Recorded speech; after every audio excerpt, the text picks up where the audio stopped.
ನಮಸ್ಕಾರ ಸ್ನೇಹಿತರೆ, grow Kannada YouTube ಚಾನಲ್ಗೆ ತಮ್ಮೆಲ್ಲರಿಗೂ ಮತ್ತೆ ಸ್ವಾಗತ. ರೀಸೆಂಟ್ ದಿನಗಳಲ್ಲಿ ಆಗ್ತಾ ಇರ್ತಕ್ಕಂಥ ಬದಲಾವಣೆಗಳನ್ನು ನೋಡ್ತೀವಿ ಅಂತಂದರೆ ಮ್ಯೂಚುವಲ್ ಫಂಡ್ಸ್ಗಳ ಬಗ್ಗೆ ಅವೇರ್ನೆಸ್ ಜಾಸ್ತಿ ಆಗ್ತಾ ಇದೆ. ಜನಗಳು ತುಂಬಾ ಇನ್ವೆಸ್ಟ್ ಮಾಡ್ತಾ ಇದ್ದಾರೆ. ಇನ್ಫ್ಯಾಕ್ಟ್ ಹೇಳಬೇಕಪ್ಪ ಅಂದರೆ 23% ಇನ್ಕ್ರೀಸ್ ಮ್ಯೂಚುವಲ್ ಫಂಡ್ ಇನ್ಫ್ಲೋದಲ್ಲಿ ಕಂಡು ಬಂದಿರುತ್ತೆ ಫೆಬ್ರವರಿ 2024 ಪ್ರಕಾರ. ಅಕಾರ್ಡಿಂಗ್ ಟು AMFI ಡೇಟಾ ಹೇಳೋ ಪ್ರಕಾರ ಇನ್ಫ್ಲೋ ಟು ಇಕ್ವಿಟಿ ಫಂಡ್ಸ್ಗಳಿಗೆ ಅಂತ ಹೇಳೋದಾದರೆ ಜನವರಿ 2024 21,781 ಕೋಟಿಗಳಷ್ಟು ಇನ್ಫ್ಲೋ ಬಂದಿರುತ್ತೆ. ಆಲ್ಮೋಸ್ಟ್ 26,866 ಕೋಟಿಗಳಿಗೆ ಇದು ಇನ್ಕ್ರೀಸ್ ಆಗಿರುತ್ತೆ ಬೈ ಫೆಬ್ರವರಿ 2024. ಸೊ ಈ ಒಂದು ಸಿಚುವೇಶನ್ ನಾವು ನೋಡ್ತೀವಿ ಅಂತಂದರೆ ಯಾವ ಟೈಪ್ ಆಫ್ ಮ್ಯೂಚುವಲ್ ಫಂಡ್ಸ್ಗಳಿಗೆ ಎಷ್ಟು ಇನ್ಫ್ಲೋ ಬಂದಿದೆ ಅಂತ ನಾವು ತೋರಿಸ್ತಾ ಇದೀವಿ. ಒಂದ್ಸತಿ ಪಾಸ್ ಮಾಡಿ ನೀವು ಚೆಕ್ ಮಾಡ್ಬೋದು. ಮೇನ್ಲಿ ಏನಪ್ಪ ಅಂತಂದರೆ ರೀಸೆಂಟ್ ಆಗಿರ್ತಕ್ಕಂತಹ ಒಂದು ಕ್ರ್ಯಾಶ್ಗಳು ಏನಿದೆಯೋ ಮಾರ್ಕೆಟಲ್ಲಿ ಮಿಡ್ ಕ್ಯಾಪ್ ಇರ್ಬೋದು, ಸ್ಮಾಲ್ ಕ್ಯಾಪ್ ಇರ್ಬೋದು, ಹೈಯರ್ ವ್ಯಾಲ್ಯೂಯೇಷನ್ ಇದೆ ಅಂತಕ್ಕಂಥ ಉದ್ದೇಶ ಇಟ್ಕೊಂಡು ಜನಗಳು ಅಲ್ಲಿಂದ ಎಕ್ಸಿಟ್ ಆಗಿ ಲಾರ್ಜ್ ಕ್ಯಾಪ್ ಮ್ಯೂಚುವಲ್ ಫಂಡ್ಸ್ಗಳಲ್ಲಿ ಇನ್ವೆಸ್ಟ್ ಮಾಡ್ತಾ ಇರ್ತಕ್ಕಂಥದ್ದು ನಮ್ಗೆ ಇಲ್ಲಿ ಈಸಿಯಾಗಿ ಕಾಣುತ್ತೆ. ಇದೇ ಉದ್ದೇಶವಾಗಿ ಇವತ್ತಿನ ವಿಡಿಯೋ ಮಾಡ್ತಾ ಇರ್ತಕ್ಕಂಥದ್ದು. ಇವತ್ತಿನ ವಿಡಿಯೋ ಮೂಲಕ ಟಾಪ್ 5 ಪರ್ಫಾರ್ಮಿಂಗ್ ಲಾರ್ಜ್ ಕ್ಯಾಪ್ ಫಂಡ್ಸ್ಗಳ ಬಗ್ಗೆ ನಾನು ಮಾತಾಡಕ್ಕೆ ಹೋಗ್ತಾ ಇದ್ದೀನಿ 2024 ಪ್ರಕಾರ. ಮುಂದುವರೆದಕ್ಕಿಂತ ಮುಂಚೆ ಇನ್ ಕೇಸ್ ನಿಮ್ಮೆಲ್ಲರೂ ಮೊದಲನೇ ಬಾರಿಗೆ ನಮ್ಮ ವಿಡಿಯೋಸ್ಗಳನ್ನ ನೋಡ್ತಾ ಇದ್ದರೆ ದಯವಿಟ್ಟು ಚಾನಲ್ನ ಸಬ್ಸ್ಕ್ರೈಬ್ ಮಾಡ್ಕೊಳ್ಳಿ, ಹಾಗೆ ಬೆಲ್ ಐಕಾನ್ ಕೂಡ ಕ್ಲಿಕ್ ಮಾಡಿ. ನಮ್ಮ ಕಡೆಯಿಂದ ರೆಗ್ಯುಲರ್ ಅಪ್ಡೇಟ್ಸ್ ವಿತ್ ಪ್ರಿಯಾರಿಟಿ ನಿಮಗೆ ಸಿಗಬೇಕು ಅಂದರೆ. So let's get started.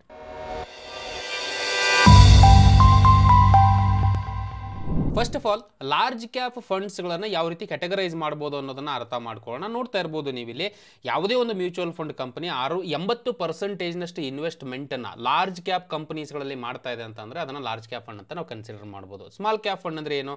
65% minimum ಅಮೌಂಟನ್ನು ಸ್ಮಾಲ್ ಕ್ಯಾಪ್ ಕಂಪನೀಸ್ಗಳಲ್ಲಿ ಇನ್ವೆಸ್ಟ್ ಮಾಡಿರ್ತಾರೆ. ಸೊ ರಿಸ್ಕ್ ಆಬ್ವಿಯಸ್ಲಿ ಜಾಸ್ತಿ ಇರುತ್ತೆ. ಲಾರ್ಜ್ ಕ್ಯಾಪಲ್ಲಿ ರಿಸ್ಕ್ ಕಡಿಮೆ, ಡಿಸೆಂಟ್ ಆಗಿರುತ್ತೆ, ರಿಸ್ಕ್ ಇರಲ್ಲ ಅಂತಲ್ಲ, but at the same time reward ಕೂಡ ಡಿಸೆಂಟ್ ಆಗಿ ನಾವು ಎಕ್ಸ್ಪೆಕ್ಟ್ ಮಾಡಬಹುದಾಗಿರುತ್ತೆ ಲಾರ್ಜ್ ಕ್ಯಾಪಿಂದ. ಸೊ ಲಾರ್ಜ್ ಕ್ಯಾಪ್ ಸ್ಟಾಕ್ಸ್ ಅಂದ್ರೆ ಯಾವ್ದಪ್ಪ? To give you a perspective ಏನಪ್ಪಾ ಅಂದ್ರೆ ಟಾಪ್ ಕಂಪನೀಸ್ಗಳ ಪ್ರಕಾರ ನೋಡ್ಕೊಂಡ್ ಬರ್ತೀವಿ ಅಂತಂದ್ರೆ ಮೊದಲನೆಯ ಸ್ಥಾನದಿಂದ 100ನೇ ಸ್ಥಾನದವರೆಗೂ ಇರತಕ್ಕಂತಹ ಕಂಪನೀಸ್ಗಳನ್ನು ನಾವು ಲಾರ್ಜ್ ಕ್ಯಾಪ್ ಕಂಪನೀಸ್ಗಳು ಅಂತ ಹೇಳ್ತೀವಿ. ಇವಾಗ ಯಾವ 5 ಟಾಪ್ ಪರ್ಫಾರ್ಮಿಂಗ್ ಲಾರ್ಜ್ ಕ್ಯಾಪ್ ಫಂಡ್ಸ್ಗಳಿದೆ ಅಂತ ಅರ್ಥ ಮಾಡ್ಕೊಳ್ಳೋಣ. 10 ವರ್ಷಗಳ ರಿಟರ್ನ್ ಪ್ರಕಾರ ನೋಡ್ತೀವಿ ಅಂತಂದ್ರೆ ನಮ್ಮಲ್ಲಿ ಇಷ್ಟಿರ್ತಕ್ಕಂತಹ ಮೊದಲನೆಯ ಮ್ಯೂಚುವಲ್ ಫಂಡ್ ಬಂದು Nippon India large cap fund ಅಂತ ಹೇಳ್ಕೊಂಡು. ಸೊ ಟಾಪ್ 5 ಹೋಲ್ಡಿಂಗ್ಸ್ ಇವ್ರದನ್ನ ನಾವು ತೋರಿಸ್ತಾ ಇದೀವಿ. ನೋಡ್ತಾ ಇರಬಹುದು HDFC bank limited, ICICI bank limited, Reliance industries ಈ ರೀತಿಯಾಗಿರುತ್ತೆ. ನೋಡ್ತಾ ಇರಬಹುದು, ಪಾಸ್ ಮಾಡಿ ನೀವು ಒಂದ್ಸತಿ. ಇದರಲ್ಲಿ ಟಾಪ್ 5 ಸೆಕ್ಟರ್ಸ್ಗಳು ಇವರು ಇನ್ವೆಸ್ಟ್ ಮಾಡಿರೋದು ಅಂತಂದ್ರೆ ರಫ್ಲಿ 26.76% ಬ್ಯಾಂಕ್ಸ್ಗಳಲ್ಲಿ ಇವ್ರದ್ದು ಇನ್ವೆಸ್ಟ್ ಮಾಡಿರ್ತಾರೆ. ಹಾಗೆ ಮಿಕ್ಕಿರ್ತಕ್ಕಂತಹ ಒಂದು ಸೆಕ್ಟರ್ಸ್ಗಳಲ್ಲಿ FMCG, ಪವರ್, ಹಾಗೆ ಲೆಜರ್ ಸರ್ವಿಸಸ್ಗಳಿರ್ಬೋದು, ಹಾಗೆ ಪೆಟ್ರೋಲಿಯಂ ಪ್ರಾಡಕ್ಟ್ಸ್ಗಳಲ್ಲಿ ಆಲ್ಮೋಸ್ಟ್ ಮೇಜರ್ ಸೆಕ್ಟರ್ಸ್ಗಳು ಇವ್ರದ್ದು ಆಗಿರುತ್ತೆ. ಅಟ್ ದ ಸೇಮ್ ಟೈಮ್ ಇವರ ಓವರ್ ಆಲ್ ರಿಟರ್ನ್ಸ್ ಅನ್ನ ಫಂಡಿನ ಬೆಂಚ್ ಮಾರ್ಕ್ಗೆ ನಾವು ಕಂಪೇರ್ ಮಾಡ್ತೀವಿ ಅಂತಂದ್ರೆ ಈ ರೀತಿಯಾಗಿರುತ್ತೆ. ನೋಡ್ತಾ ಇರಬಹುದು ಕಳೆದ 10 ವರ್ಷದ ಪ್ರಕಾರನೇ ನೋಡ್ತೀವಿ ಅಂತಂದ್ರೆ ಈ ಮ್ಯೂಚುವಲ್ ಫಂಡ್ 18.49% ರಿಟರ್ನ್ ಅನ್ನ ಎವ್ರಿ ಇಯರ್ ಹೂಡಿಕೆದಾರರಿಗೆ ತಂದುಕೊಟ್ಟಿರುತ್ತೆ. ವೆರಿ ಇವರ ಬೆಂಚ್ ಮಾರ್ಕ್ ಆಗಿರ್ತಕ್ಕಂಥ S&P BSE 100 TRA ಏನಿದೆಯೋ 15% ಜನರೇಟ್ ಮಾಡಿರುತ್ತೆ. ವೆರಿ ರೀಸೆಂಟ್ ಡೇಟಾ ಪ್ರಕಾರನೇ 3 ವರ್ಷದ ಪ್ರಕಾರ ನೋಡ್ತೀವಿ ಅಂದ್ರೂ ಕೂಡ 1 ವರ್ಷದ 5 ವರ್ಷದ ಎವ್ರಿ ಯಾವುದೇ ಒಂದು ಪರ್ಟಿಕ್ಯುಲರ್ ಪೀರಿಯಡ್ಗೂ ನೋಡಿದ್ರು ಕೂಡ ಬೆಂಚ್ ಮಾರ್ಕಿನ ಜಾಸ್ತಿನೇ ರಿಟರ್ನ್ ಜನರೇಟ್ ಮಾಡಿರ್ತಕ್ಕಂಥದ್ದು ನಾವು ಇಲ್ಲಿ ಈಸಿಯಾಗಿ ಗಮನಿಸಬಹುದು. ಇವಾಗ ಈ ಮ್ಯೂಚುವಲ್ ಫಂಡ್ಗೆ ಸಂಬಂಧಪಟ್ಟಿರ್ತಕ್ಕಂಥ ಕ್ರಿಟಿಕಲ್ ರೇಷಿಯೋಸ್ಗಳು ಇನ್ವೆಸ್ಟರ್ಸ್ಗಳು ನೋಡ್ತಕ್ಕಂಥದ್ದನ್ನ ಅರ್ಥ ಮಾಡ್ಕೊಂಡು ಹೋಗೋಣ. ಮೊದಲನೇದಾಗಿ ಸ್ಟ್ಯಾಂಡರ್ಡ್ ಡಿವಿಯೇಷನ್ ಅಂತ ಹೇಳ್ತೀವಿ ನಾವು. ಇನ್ ಸಿಂಪಲ್ ವರ್ಡ್ಸ್ ಅಲ್ಲಿ ಪ್ರೆಸೆಂಟ್ ಪ್ಲೇಸ್ ಇಂದ ಎಷ್ಟು ಏರುಪೇರುಗಳು ಆಗಬಹುದು, ಅದು ನೆಗೆಟಿವ್ ಇರ್ಬೋದು, ಪಾಸಿಟಿವ್ ಆಗಿರ್ಬೋದು, ಎಷ್ಟು ವಾಲಿಟಿಲಿಟಿ ಇರುತ್ತೆ ಅನ್ನೋದನ್ನ ಇದು ಇಂಡಿಕೇಟ್ ಮಾಡುತ್ತೆ. ಈ ಮ್ಯೂಚುವಲ್ ಫಂಡಿನ ಪ್ರಕಾರ ಸ್ಟ್ಯಾಂಡರ್ಡ್ ಡಿವಿಯೇಷನ್ 13%. ಅಂದರೆ ನೆಗೆಟಿವ್ಗೂ 13% ವಾಲಿಟೈಲ್ನ ಎಕ್ಸ್ಪೆಕ್ಟ್ ಮಾಡ್ಬೋದು, ಪಾಸಿಟಿವ್ಗೂ 13% ವಾಲಿಟಿಲಿಟಿನ ನೀವು ಎಕ್ಸ್ಪೆಕ್ಟ್ ಮಾಡ್ಬೋದಾಗಿರುತ್ತೆ. ನೆಕ್ಸ್ಟ್ ಬರ್ತಕ್ಕಂತಹ ಒಂದು ಪ್ಯಾರಾಮೀಟರ್ ಬಂದು ಬೀಟಾ ಅಂತ ಹೇಳ್ತೀವಿ ನಾವು. ಇದು ನಾವು ಇದರ ಬೆಂಚ್ ಮಾರ್ಕಿಗೆ ಕಂಪೇರ್ ಮಾಡಿ ನೋಡ್ತಕ್ಕಂಥದ್ದು. 1ಕ್ಕಿಂತ ಕೆಳಗಡೆಗಿದೆ ಅಂತಂದ್ರೆ ಈ ನಂಬರ್ ಬೆಂಚ್ ಮಾರ್ಕ್ಗಿನ್ನ ಕಡಿಮೆ ವಾಲಿಟೈಲ್ ಇದೆ ಈ ಒಂದು ಪರ್ಟಿಕ್ಯುಲರ್ ಇನ್ಸ್ಟ್ರೂಮೆಂಟ್ ಅನ್ನೋದನ್ನ ತೋರಿಸುತ್ತೆ. 1ಕ್ಕಿಂತ ಜಾಸ್ತಿ ಇದೆ ಅಂತಂದ್ರೆ ಜಾಸ್ತಿ ವಾಲಿಟಿಲಿಟಿ ಇದೆ ಅಂತ ಅರ್ಥ.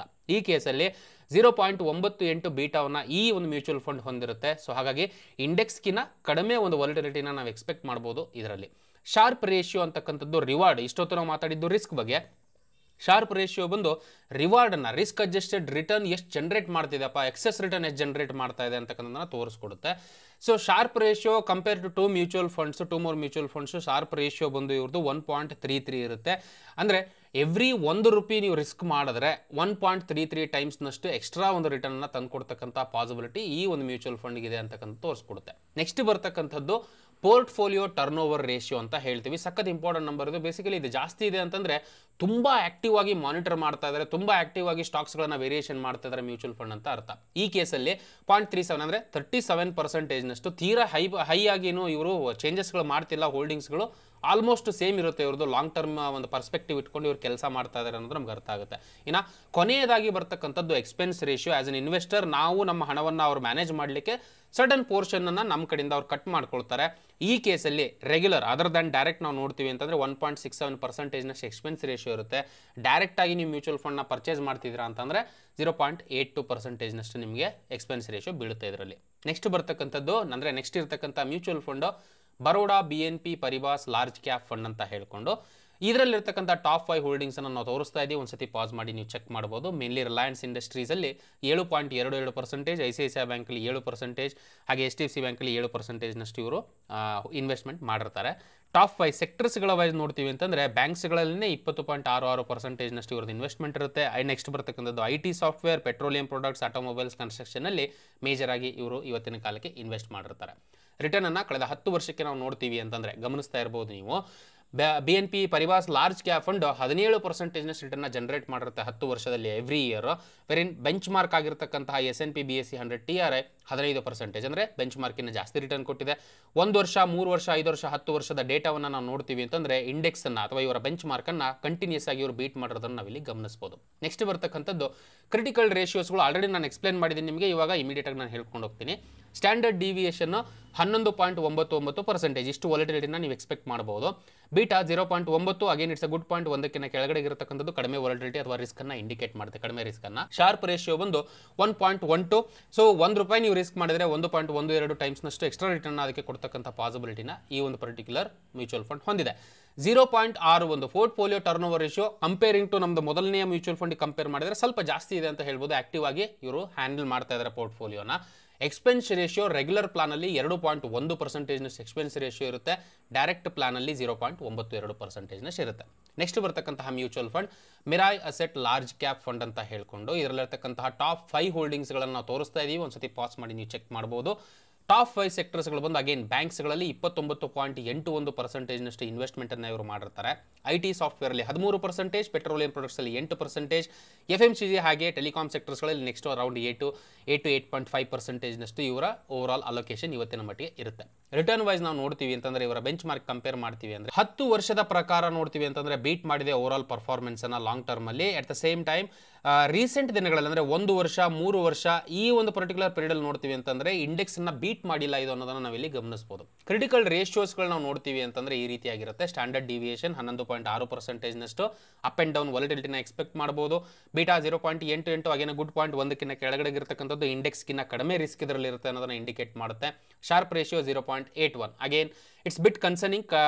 ಪ್ರೀವಿಯಸ್ 2 ಮ್ಯೂಚುವಲ್ ಫಂಡ್ಗೆ ಕಂಪೇರ್ ಮಾಡ್ತೀವಿ ಅಂತಂದ್ರೆ 1ಕ್ಕಿಂತ ಕೆಳಗಡೆಗೆ ಎಕ್ಸೆಸ್ ರಿಟರ್ನ್ ಜನರೇಟ್ ಮಾಡಿರುತ್ತೆ ಇದು. ಪೋರ್ಟ್ಫೋಲಿಯೋ ಟರ್ನ್ ಓವರ್ ರೇಷಿಯೋ 0.23, ಅಂದರೆ ಜಾಸ್ತಿ ತೀರಾ ಆಕ್ಟಿವ್ ಆಗಿನೂ ಮ್ಯಾನೇಜ್ ಮಾಡ್ತಿಲ್ಲ, ಲಾಂಗ್ ಟರ್ಮ್ಗೆ ಹೋಲ್ಡ್ ಮಾಡ್ತಕ್ಕಂಥ ಪ್ಲಾನನ್ನು ಈ ಕಂಪನಿ ಹೊಂದಿದೆ in terms of the holdings. Expense ratio 1.53% regular ಪ್ಲಾನಲ್ಲಿ, ಡೈರೆಕ್ಟ್ ಪ್ಲಾನಲ್ಲಿ 0.54%ನಷ್ಟು ಎಕ್ಸ್ಪೆನ್ಸ್ ರೇಷಿಯೋ ಇರುತ್ತೆ. ನೆಕ್ಸ್ಟ್ ಬರ್ತಕ್ಕಂಥದ್ದು ICICI Prudential blue chip fund ಅಂತ ಹೇಳ್ಕೊಂಡು ಟಾಪ್ 5 ಹೋಲ್ಡಿಂಗ್ಸ್ ಯಾವ್ಯಾವುದು. ಅಫ್ಕೋರ್ಸ್ ICICIಲೇ ಜಾಸ್ತಿ ಹೋಲ್ಡಿಂಗ್ ಇರುತ್ತೆ 8.36%. Reliance Industries, Larsen and Toubro, Infosys, Axis ಬ್ಯಾಂಕಲ್ಲಿ ಜಾಸ್ತಿ ಒಂದು ಇನ್ವೆಸ್ಟ್ಮೆಂಟ್ ಇವತ್ತಿನ ಮಟ್ಟಿಗೆ ಇರತಕ್ಕಂಥದ್ದು. ಇವಾಗ ನೀವು ನೋಡ್ತಾ ಇರೋದು ಟಾಪ್ 5 ಸೆಕ್ಟರ್ಸ್ಗಳು. ಫೈನಾನ್ಷಿಯಲ್ ಸರ್ವಿಸಸ್ಗಳಲ್ಲಿ 22%, oil and gas and consumable ಫ್ಯೂಯಲ್ಸ್ಗಳಲ್ಲಿ 12.8%. ಮಿಕ್ಕಿರ್ತಕ್ಕಂಥದ್ದನ್ನು ಒಂದ್ಸತಿ ಪಾಸ್ ಮಾಡಿ ನೀವು ಚೆಕ್ ಮಾಡಬಹುದು. Interestingly automobile and auto components ಕಂಪನಿಗಳಲ್ಲಿ 10%ನಷ್ಟು ಅಲೋಕೇಶನ್ ಇರುತ್ತೆ ಸೆಕ್ಟರ್ ವೈಸ್. ಇಲ್ಲ ನೆಕ್ಸ್ಟ್ ಬರ್ತಕ್ಕಂಥದ್ದು ರಿಟರ್ನ್ ಓವರ್ ಟೈಮ್ ನಾವು ನೋಡ್ತೀವಿ ಅಂತಂದ್ರೆ ಗಮನಿಸ್ತಾ ಇರಬಹುದು ನೀವು. ಕಳೆದ 10 ವರ್ಷ ಇರಬಹುದು, 7 ವರ್ಷ ಇರಬಹುದು, ಹಾಗೆ 5 ವರ್ಷ, 3 ವರ್ಷ, 1 ವರ್ಷ, ಪ್ರತಿ ಒಂದು ಪೀರಿಯಡ್ ಅಲ್ಲೂ ಕೂಡ ಬೆಂಚ್ ಮಾರ್ಕ್ಗಿಂತ ಜಾಸ್ತಿನೇ ರಿಟರ್ನ್ ಜನರೇಟ್ ಮಾಡಿರ್ತಕ್ಕಂಥದ್ದು one of the important points ನಾವು ಇಲ್ಲಿ ಗಮನಿಸಬೇಕಾಗಿರ್ತಕ್ಕಂಥದ್ದು. ನೆಕ್ಸ್ಟ್ ಬರೋದು ಕ್ರಿಟಿಕಲ್ ರೇಷಿಯೋಸ್ ಆಗಿರತಕ್ಕಂತಹ ಸ್ಟ್ಯಾಂಡರ್ಡ್ ಡಿವಿಯೇಷನ್ 12%ನಷ್ಟು ವಾಲಟಿಲಿಟಿನ ಎಕ್ಸ್ಪೆಕ್ಟ್ ಮಾಡಬಹುದು ಸ್ಟ್ಯಾಂಡರ್ಡ್ ಡಿವಿಯೇಷನ್ ಆನ್ಯುವಲೈಸ್ಡ್ ಆಗಿ. ಶಾರ್ಪ್ ರೇಷಿಯೋ ಬಂದು 1.17 ಆಗಿರುತ್ತೆ. ಪೋರ್ಟ್ಫೋಲಿಯೋ ಬೀಟಾ ಒಂದು ಓವರ್ ಆಲ್ ಆಗಿ ನಾವು ನೋಡ್ತೀವಿ ಅಂತಂದ್ರೆ 0.86, 1ಕ್ಕಿಂತ ಕೆಳಗಡೆ ಇರತಕ್ಕಂಥದ್ದು. ಈ ನಂಬರ್ ಕೂಡ ಕಡಿಮೆ ವಾಲಟಿಲಿಟಿ ಇದೆ ಕಂಪೇರಿಂಗ್ ಟು ಇಂಡೆಕ್ಸ್ ಅನ್ನೋದನ್ನ ಇಂಡಿಕೇಟ್ ಮಾಡುತ್ತೆ. ಪೋರ್ಟ್ಫೋಲಿಯೋ ಟರ್ನ್ ಓವರ್ ರೇಷಿಯೋನು ಕೂಡ ತುಂಬಾ ಜಾಸ್ತಿ ಇಲ್ಲ, 0.23%. ಲಾಂಗ್ ಟರ್ಮ್ಗೆ ಹೋಲ್ಡ್ ಮಾಡಿ ಇನ್ವೆಸ್ಟ್ ಮಾಡತಕ್ಕಂತಹ ಒಂದು ಪೋರ್ಟ್ಫೋಲಿಯೋನ ಈ ಒಂದು ಪರ್ಟಿಕ್ಯುಲರ್ ಮ್ಯೂಚುವಲ್ ಫಂಡ್ ಹೊಂದಿದೆ. ಎಕ್ಸ್ಪೆನ್ಸ್ ರೇಷಿಯೋ ಪ್ರಕಾರ 0.92%ನಷ್ಟು ಎಕ್ಸ್ಪೆನ್ಸ್ ರೇಷಿಯೋ ಡೈರೆಕ್ಟ್ ಅಲ್ಲಿ, 1.52%ನಷ್ಟು ಅದರ್ ಅಂದರೆ ಅಥವಾ ಬೇಸಿಕಲಿ ರೆಗ್ಯುಲರ್ ಪ್ಲಾನ್ ಅಲ್ಲಿ ನಿಮಗೆ ಎಕ್ಸ್ಪೆನ್ಸ್ ರೇಷಿಯೋ ಬೀಳುತ್ತೆ. ಕೊನೆಯದಾಗಿರ್ತಕ್ಕಂಥ mutual fund Invesco India large cap fund ಅಂತ ಹೇಳ್ಕೊಂಡು ಟಾಪ್ 5 ಹೋಲ್ಡಿಂಗ್ಸ್ಗಳು ಯಾವುದು ಅಂತ ನಾವು ತೋರಿಸ್ತಾ ಇದೀವಿ. ಒಂದ್ಸತಿ ಪಾಸ್ ಮಾಡಿ ಚೆಕ್ ಮಾಡಬಹುದು ನೀವು. Basically ICICI bank, Infosys, HDFC bank, Reliance industries, Tata motors ಅಲ್ಲಿ ಮೇಜರ್ ಇನ್ವೆಸ್ಟ್ಮೆಂಟ್ಸ್ ಇರುತ್ತೆ. ಇಂಡಸ್ಟ್ರಿ ವೈಸ್ ನಾವು ನೋಡ್ತೀವಿ ಅಂತಂದ್ರೆ ಅಗೇನ್ ಬ್ಯಾಂಕ್ ಅಂಡ್ IT ಸಾಫ್ಟ್ವೇರ್ಗಳಲ್ಲಿ 33% ನಷ್ಟು ಇನ್ವೆಸ್ಟ್ಮೆಂಟ್ ಇರುತ್ತೆ. ನೆಕ್ಸ್ಟ್ ಬರ್ತಕ್ಕಂಥದ್ದು ಆಟೋಮೊಬೈಲ್, ಫೈನಾನ್ಸ್, ಪೆಟ್ರೋಲಿಯಂ ಪ್ರಾಡಕ್ಟ್ಸ್ ಅಲ್ಲಿ ಇವರು ಇನ್ವೆಸ್ಟ್ ಮಾಡಿರ್ತಾರೆ. ರಿಟರ್ನ್ ವೈಸ್ ನಾವು ನೋಡ್ತೀವಿ ಅಂತಂದ್ರೆ ಕಳೆದ 10 ವರ್ಷ, 5 ವರ್ಷ, 3 ವರ್ಷ, 1 ವರ್ಷದಲ್ಲಿ ಬೆಂಚ್ ಮಾರ್ಕಿನ ಜಾಸ್ತಿ ರಿಟರ್ನ್ ಜನರೇಟ್ ಮಾಡಿರ್ತಕ್ಕಂಥ ಮ್ಯೂಚುವಲ್ ಫಂಡ್ ಇದಾಗಿರುತ್ತೆ. ಕ್ರಿಟಿಕಲ್ ರೇಷಿಯೋಸ್ಗಳ ವೈಸ್ ಸ್ಟ್ಯಾಂಡರ್ಡ್ ಡಿವಿಯೇಷನ್ 13.25% ನಷ್ಟು ಸ್ವಲ್ಪ ಡೀಸೆಂಟ್ ವೊಲಟಿಲಿಟಿನೇ ಇದೆ ಅಂತ ಹೇಳ್ಬೋದು. ಬೀಟಾ ಅಗೇನ್ ಒಂದಕ್ಕಿಂತ ಕೆಳಗಡೆ 0.97. ಇವರ ಇಂಡೆಕ್ಸ್ಗೆ ಕಂಪೇರ್ ಮಾಡಿದ್ರೆ ಕಡಿಮೆ ಒಂದು ರಿಸ್ಕ್ ಇದರಲ್ಲಿ ಇರುತ್ತೆ. 1.05 ಟೈಮ್ಸ್ ನಷ್ಟು ಒಂದಕ್ಕಿಂತ ಜಾಸ್ತಿ ನಂಬರ್ ಇರುತ್ತೆ. ಅಷ್ಟು ಎಕ್ಸ್ಟ್ರಾ ರಿಟರ್ನ್ ಜನರೇಟ್ ಮಾಡ್ತಕ್ಕಂಥ ಪಾಸಿಬಿಲಿಟಿನ ಈ ಕಂಪನಿ ಹೊಂದಿದೆ in terms of the sharp ratio. Portfolio turnover ratio 0.78%, 78% ಅಂದರೆ ತುಂಬ ಆಕ್ಟಿವ್ ಆಗಿ ಮ್ಯಾನೇಜ್ ಮಾಡ್ತಾ ಇದ್ದಾರೆ ಒಂದು ಇವರ ಹೋಲ್ಡಿಂಗ್ಸ್ಗಳನ್ನು ಅನ್ನೋದನ್ನು ಇದು ಇಂಡಿಕೇಟ್ ಮಾಡುತ್ತೆ. ಹಾಗೆ ಎಕ್ಸ್ಪೆನ್ಸ್ ರೇಷಿಯೋ ರೆಗ್ಯುಲರಲ್ಲಿ ಸ್ವಲ್ಪ ಜಾಸ್ತಿ ಇದೆ, 2.18% ನಷ್ಟು ಎಕ್ಸ್ಪೆನ್ಸ್ ರೇಷಿಯೋ ಇರುತ್ತೆ ಇವ್ರದ್ದು. ಡೈರೆಕ್ಟ್ ಅಲ್ಲಿ 0.78%. ಇನ್ನು ಕೊನೆಯದಾಗಿ ಆಸ್ ಅ ಕನ್ಕ್ಲೂಷನ್ ಆಗಿ ಹೇಳಬೇಕಪ್ಪ ಅಂತಂದ್ರೆ large cap as a industry ಅಥವಾ ಆಸ್ ಅ ಸೆಕ್ಟರ್ ಅಂತ ನೋಡ್ತೀವಿ ಅಂತಂದ್ರೆ ಪರ್ಫಾರ್ಮ್ ಆಗಿರೋದು ಯಾವ ರೀತಿಯಾಗಿದೆ ಅಂತ ನಾವಿಲ್ಲಿ ನೋಡ್ಬೋದು. ಲಾರ್ಜ್ ಕ್ಯಾಪ್ ಕೆಟಗರಿ ಕಳೆದ 1 ವರ್ಷದಲ್ಲಿ 34.61%, ಕಳೆದ 5 ವರ್ಷದಲ್ಲಿ ಆವರೇಜ್ ಆಗಿ 16% ಆಗಿ ಕಳೆದ 10 ವರ್ಷದಲ್ಲಿ 14%. ಆಬ್ವಿಯಸ್ಲಿ ಎಲ್ಲ ರಿಟರ್ನ್ ನಾವು ನೋಡ್ತೀವಿ ಅಂತಂದ್ರೆ FDಕಿನ್ನ ಬೆಟರ್ ರಿಟರ್ನ್ ಜನರೇಟ್ ಮಾಡಿದೆ ಅಂತ ನಾವಿಲ್ಲಿ ಅರ್ಥ ಮಾಡ್ಕೊಳ್ಬೋದು. At the same time small cap, medium ಅಥವಾ ಮಿಡ್ ಕ್ಯಾಪ್ಗಳಲ್ಲಿ ಇರ್ತಕ್ಕಂತಹ ರಿಸ್ಕಿಗೆ ಕಂಪೇರ್ ಮಾಡಿದ್ರೆ ಇದರಲ್ಲಿ ರಿಸ್ಕ್ ಕಡಿಮೆ ಇರುತ್ತೆ. ಡೀಸೆಂಟ್ ರಿಸ್ಕ್ ಅನ್ನ ಇಟ್ಕೊಂಡು ಬೆಟರ್ ರಿವಾರ್ಡ್ಸ್ಗಳನ್ನ ಎಕ್ಸ್ಪೆಕ್ಟ್ ಮಾಡ್ತಕ್ಕಂಥವ್ರಿಗೆ ಒನ್ ಆಫ್ ದ ಬೆಸ್ಟ್ ಆಪ್ಷನ್ಸ್ಗಳು ಲಾರ್ಜ್ ಕ್ಯಾಪ್ ಫಂಡ್ ಅಂತ ಹೇಳ್ಬೋದು. ವೆಲ್, ಐ ಹೋಪ್ ನಾನು ಇಲ್ಲಿವರೆಗೂ ಕೊಟ್ಟಿರ್ತಕ್ಕಂಥ ಮಾಹಿತಿಗಳು ನಿಮಗೆ ಇಷ್ಟ ಆಗಿದೆ ಅಂತ ಅನ್ಕೊಳ್ತೀನಿ. ವಿಡಿಯೋ ಇಷ್ಟ ಆದಲ್ಲಿ ದಯವಿಟ್ಟು ವಿಡಿಯೋನ ಲೈಕ್ ಮಾಡಿ, ಹಾಗೆ ನಿಮ್ಗೆ ಗೊತ್ತಿರತಕ್ಕಂಥವ್ರಿಗೆ ಶೇರ್ ಮಾಡಿ. ಮೋಸ್ಟ್ ಇಂಪಾರ್ಟೆಂಟ್ಲಿ ನಿಮ್ಮೆಲ್ಲರೂ ಹೊಸಬರಾಗಿದ್ದು ಚಾನಲ್ ಸಬ್ಸ್ಕ್ರೈಬ್ ಮಾಡ್ಕೊಳ್ಳಿ ಅಂತಂದ್ರೆ ದಯವಿಟ್ಟು ಚಾನಲ್ ಸಬ್ಸ್ಕ್ರೈಬ್ ಮಾಡ್ಕೊಳ್ಳಿ. ನಮ್ಮ ಕಡೆಯಿಂದ ರೆಗ್ಯುಲರ್ ಅಪ್ಡೇಟ್ಸ್ ವಿತ್ ಪ್ರಿಯಾರಿಟಿ ನಿಮಗೆ ಸಿಗಬೇಕು ಅಂತ ಅಂದ್ರೆ. ಆ್ಯಂಡ್ ನಾನು ಇಲ್ಲಿವರೆಗೂ ಕೊಟ್ಟಿರ್ತಕ್ಕಂಥ ಮಾಹಿತಿಗಳು ಎಜುಕೇಷನಲ್ ಪರ್ಪಸ್ಗೆ ಮಾತ್ರ, ಯಾವುದೇ ರೀತಿಯಾದಂತಹ ಬೈ ಸೆಲ್ ರೆಕಮೆಂಡೇಷನ್ಸ್ ಅಲ್ಲ. ಯಾವುದೇ ಹೂಡಿಕೆಯನ್ನು ಮಾಡೋದಕ್ಕಿಂತ ಮುಂಚೆ ಪ್ರಾಪರ್ ಆಗಿ ಅನಲೈಸ್ ಮಾಡಿ ಡಿಸಿಷನ್ಸ್ಗಳನ್ನ ತಗೊಳ್ತಕ್ಕದ್ದು. Because stock market or mutual fund investments are subject to market risk. ಇಷ್ಟು ಹೇಳ್ತಾ ಈ ವಿಡಿಯೋನ ಇಲ್ಲಿಗೆ ಮುಗಿಸ್ತಾ ಇದ್ದೀನಿ. ಮತ್ತೆ ನಿಮಗೆ ನೆಕ್ಸ್ಟ್ ವಿಡಿಯೋದಲ್ಲಿ ಸಿಗ್ತೀನಿ. ಅಲ್ಲಿವರೆಗೂ ಜೈ Hind. Investment in securities market are subject to market risks. Read all the related documents carefully before investing. Please read the risk disclosure documents carefully before investing in equity shares, derivatives, mutual fund, and or other instruments traded on the stock exchanges.